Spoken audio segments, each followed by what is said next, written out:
President নির্বাচিত হওয়ার পর প্রথমবারের মতো রাশিয়ার প্রেসিডেন্ট ভ্লাদিমির পুতিনের সাথে ফোনালাপ করেছেন ডোনাল্ড ট্রাম্প। সে সময় পুতিনকে ইউক্রেন যুদ্ধ সম্প্রসারণ না করতে ট্রাম্প আহ্বান জানিয়েছেন বলে দাবি করে ওয়াশিংটন পোস্ট। তবে সোমবার ট্রাম্পের সাথে রুশ প্রেসিডেন্টের ফোনালাপের এই দাবি প্রত্যাখ্যান করেছে ক্রেমলিন।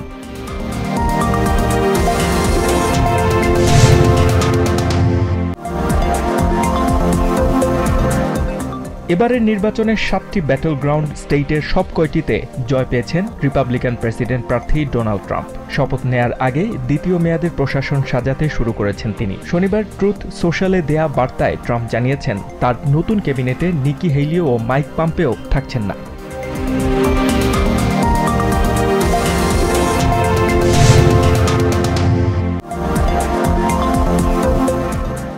নবনির্বাচিত প্রেসিডেন্ট ডোনাল্ড ট্রাম্পকে প্রত্যাবর্তনের রাজা উপাধি দিয়েছেন ওয়াইওমিংয়ের রিপাবলিকান সেনেটর জন বারাসো। তিনি বলেছেন, এবারের নির্বাচনে দেশের ইতিহাসে সবচেয়ে বড় প্রত্যাবর্তন ঘটিয়েছেন ট্রাম্প। রিপাবলিকান এই সেনেটর হুইপের দায়িত্ব পেতে যাচ্ছেন। তিনি জানান, বিশ্বাসযোগ্য নেতৃত্ব দিয়েই প্রশাসন সাজাতে চান নতুন প্রেসিডেন্ট।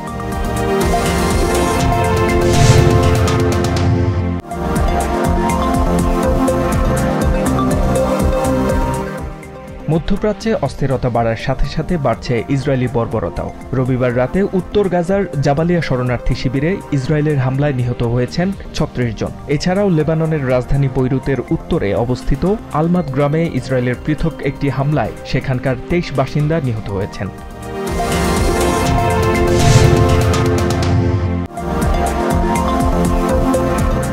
নিষেধাজ্ঞা অমান্য করে ইসরায়েলে গণহত্যা বন্ধ ও প্যালেস্টিনিয়ানদের স্বাধীনতার দাবিতে আমস্টারডামের ড্যাম স্কোয়ারে বিক্ষোভ করেছেন প্যালেস্টাইনপন্থীরা। রবিবার রাতে ওই বিক্ষোভ ও সমাবেশ থেকে অর্ধশতাধিক বিক্ষোভকারীকে আটক করা হয়। এর আগে শুক্রবার আমস্টারডামে বিক্ষোভ ও সমাবেশ নিষিদ্ধ করেন নগরের মেয়র ফেমকে হালসেমা।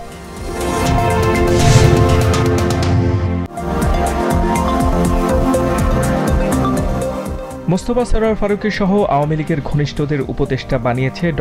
মোহাম্মদ ইউনূস, এমন অভিযোগ করেছেন বিএনপি চেয়ারপারসনের উপদেষ্টা মোয়াজ্জেম হোসেন আলাল। রবিবার ঢাকা রিপোর্টার্স ইউনিটিতে এক আলোচনা সভায় এ অভিযোগ করেন তিনি।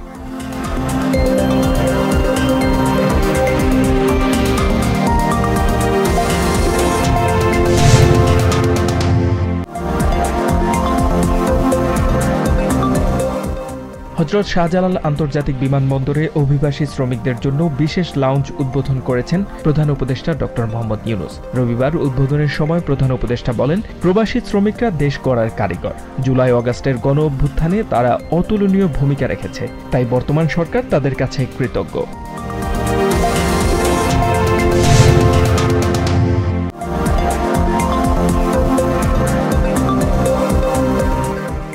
কর্মসংস্থানের সুযোগ তৈরি সহ বৈষম্যহীন সামাজিক ও অর্থনৈতিক কাঠামো গড়ে তুলতে বিভিন্ন মেয়াদী উদ্যোগ নিয়ে অন্তর্বর্তী সরকার কাজ করছে বলে জানিয়েছেন অর্থ উপদেষ্টা ড.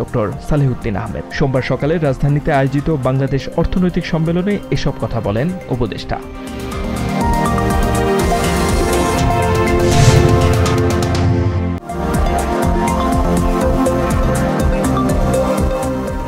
রাজধানীর গণপরিবহনে শৃঙ্খলা ফেরাতে আবারও নগর পরিবহন ফিরিয়ে আনা হচ্ছে। তাই ঢাকায় যে কোনো রুটে বাস চলতে হলে ঢাকা নগর পরিবহনের আওতায় আসতে হবে বলে জানিয়েছেন ঢাকা দক্ষিণ সিটি কর্পোরেশনের প্রশাসক ও কমিটির সভাপতি নজরুল ইসলাম। সোমবার ডিএসসিসিতে এই সিদ্ধান্তের কথা জানান তিনি।